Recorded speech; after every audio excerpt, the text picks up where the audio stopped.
Shalom Bracha. Ce cours est dédié pour l'élévation de l'âme, l'Aliyat Neshama, de M. Baruch ben Rachel et Moshe Pinto. En Eretz Israël, ce vendredi, donc dès jeudi soir, on fêtera Chag HaShavuot et le lendemain sera le Shabbat Parashat Nassau. En dehors d'Israël, on fêtera les 2 jours de Shavuot, vendredi et Shabbat, donc prévoir un Eruv Tafshilin avant la fête. Depuis Rosh Chodesh Sivan jusqu'au 12 Sivan compris, c'est-à-dire le jeudi qui suit Shavuot, on ne récite pas le Tachanoun.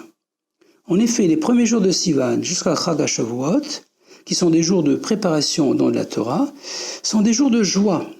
Et les 7 jours qui suivent sont les 7 jours de Tashlumin, où l'on pouvait se rattraper pour offrir les sacrifices de Shavuot. Tashlumin vient du mot Shalem, complet, parfait. Les 7 jours de Tashlumin nous permettent de compléter et parfaire ce qu'on a commencé à Shavuot. On se prépare pour la 3332e année à recevoir la Torah. Et comme il est écrit dans la Megillat Esther, chapitre 9, verset 28, Vayamim ha'ele niskarim benaasim, et ces jours, lorsqu'on s'en souvient, se réalisent, c'est-à-dire que si l'on se prépare à une fête, on peut revivre et expérimenter les lumières spirituelles qui l'ont accompagné la première fois. Le Rosh Chodesh Sivan, on est tous unis en face du mont Sinaï, que Ish Echad, unis comme tous les membres différents d'un même corps, que Lev Echad est même une union plus profonde pour constituer qu'un seul et même membre essentiel, un cœur. C'est cette union extraordinaire qui nous permet de comprendre le 12e Dayenu récité dans la Haggadah Shel Pesach. Ilu kerbanu lifnei har Sinai velo natan lanu et Torah Dayenu. S'il nous avait rapprochés devant le mont Sinaï, sans même nous donner la Torah, ça nous aurait suffi. Le 2 Sivan, Hachem proclame à Moshe Rabbeinu, Vatem tiuli mamlechet kohanim vegoy kadosh. Et vous serez pour moi une nation de prêtres, un peuple saint. Et notre réponse, et on fera Nassé, suivi de Venishma, et on comprendra. Le 3 Sivan, donc ce mardi, commence les Shloshet Yemei Hagbala, les 3 jours d'abstention, qu'a ordonné Hachem à Moshe Rabbeinu, par Yitro, Shmot, chapitre 19, verset 10. Vekidashtem, Hayom ou Machar, Vechipsu, Simlotam. Et vous serez sanctifiés aujourd'hui et demain, et vous laverez vos vêtements. À ce sujet, dans le Yom Yom du 5 Sivan, l'Admour HaZaken, le Balatanya, explique, et son petit-fils, le Tzemar Tzedek, précise, que c'est Moshe Rabbeinu et le Moshe de chaque génération qui peut sanctifier le peuple d'Israël les 3 jours précédant Matan Torah. Par contre, il nous appartient à nous seuls de laver successivement pendant ces 3 jours les 3 vêtements de notre âme, de notre neshama, nos pensées, nos paroles et nos actions, Marshava Dibur Maaseh, en préparation au don de la Torah. Ces 3 jours et Chag HaShavuot sont un moment propice, Yom Esroula, pour faire Teshuvah, en ce qui concerne notre étude de la Torah et la crainte de Hachem lorsqu'on le sert. Limud HaTorah v'avodat be'irat shamayim. Sans être distrait ou dérangé par les obstacles du Satan, de l'accusateur, car le shofar qui a résonné au mont Sinaï est lié aux sonneries de Rosh Hashanah et de Yom Kippourim. Le mois de Sivan est lié au chiffre 3, et donc à la lettre Gimel, qui a pour gematria, pour valeur numérique 3. En effet, il est écrit dans le traité Shabbat, 88a, Berich Rachamana, Dihav Orian Telitai, le Am Telitai, Aledei Telitai, Beyom Telitai.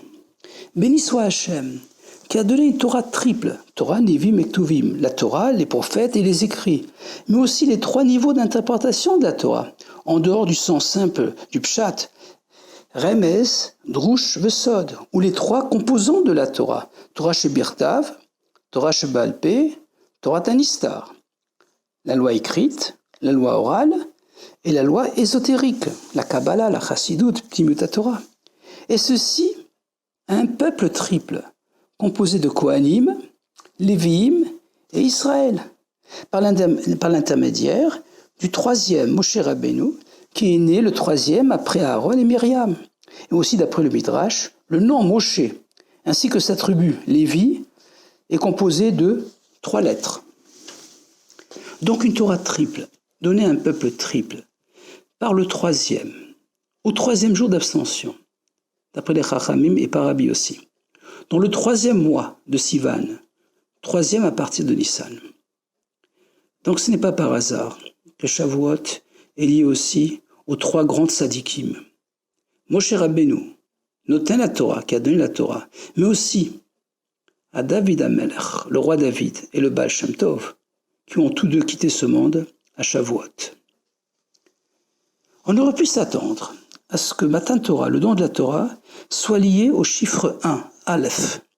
Une Torah d'un Dieu un à un peuple un. Torah Achad, Masham Echad, Le'am Echad. D'ailleurs, le premier mot des 10 commandements, d'Aset Adibrot, est Anochi, et commence par un Aleph, première lettre de l'alphabet. Une des raisons pourquoi la Torah est liée au chiffre 3 est que le chiffre 3 représente l'unité au sein de la diversité. En effet, premièrement, on a le Aleph, qui représente la Loufo Shel Olam, le dirigeant de l'univers.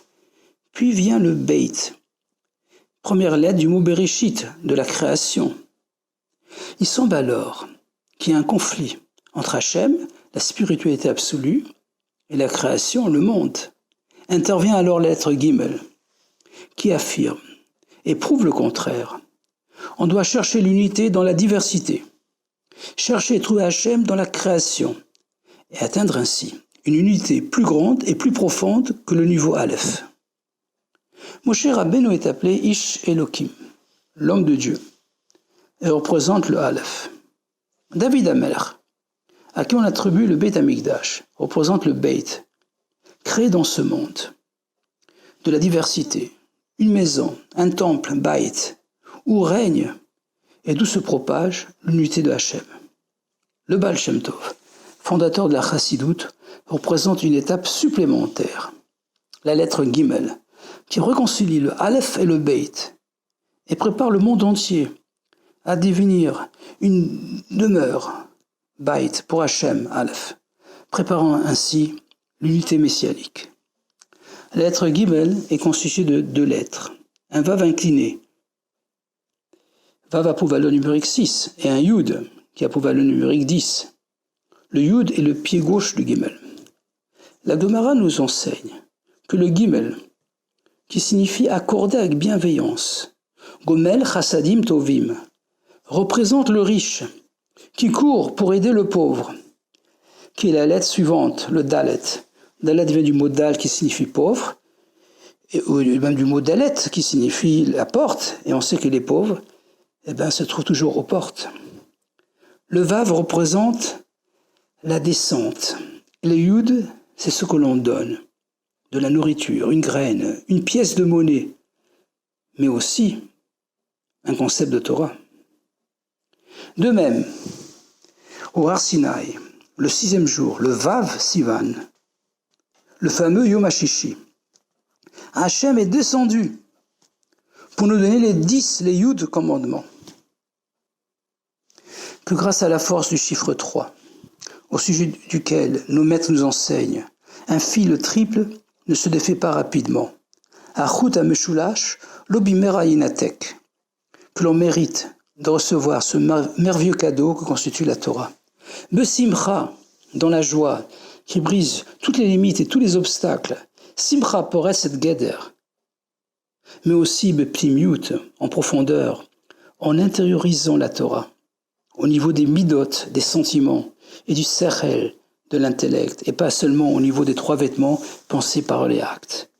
Suivi même d'une asso et roche, élever la tête, l'intellect, au niveau de Rotson ve'oneg, étudier la Torah avec volonté et délice. On méritera alors la Torah Chadasha Meititetse, la Torah nouvelle qui sortira de moi, avec le dévoilement du Rabbi Melech HaMashiach Mian Mamash, et la reconstruction du troisième temple, Beit Hamikdash Ashlishi, Bimera B'Yameinu, Amen. Yechi Adonenu Morin V'Rabbeinu Melech HaMashiach L'Envoed, Chag Sameach, V'Shabbat Shalom, Gut Yom Tov, Gut Shabbos.